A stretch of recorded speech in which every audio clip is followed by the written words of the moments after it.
In the biggest about-face of my entire YouTube career, I am about to deliver a positive review of Stanley Kubrick's Dr. Strangelove.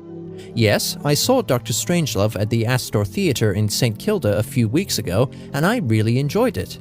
At this point, the only Kubrick movie I don't like is A Clockwork Orange, but that may very likely change if I see it again.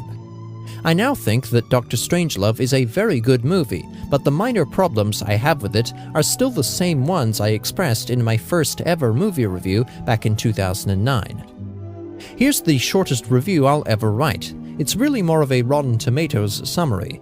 Dr. Strangelove, a black comedy satirizing the tensions between the US and Soviet Union during the Cold War, balances a lot of amusing, exaggerated characters and funny dialogue with a tense, riveting story of the world coming ever closer to nuclear destruction. I feel less serious and stuck up than I was 2 years ago, Addams Family review notwithstanding, so I got a lot of laughs out of Dr. Strangelove.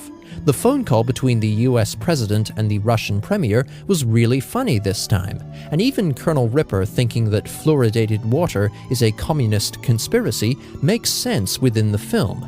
It's not much of a stretch to imagine an overzealous, paranoid member of the military thinking that. Dr. Strangelove has well-paced drama, very funny humor, and on top of that, the battle and plane scenes are pretty well done. Now, let's talk problems.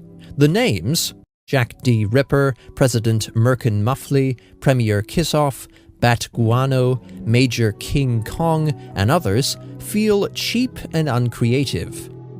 As with before, the Doomsday Machine wastes the Cold War setting.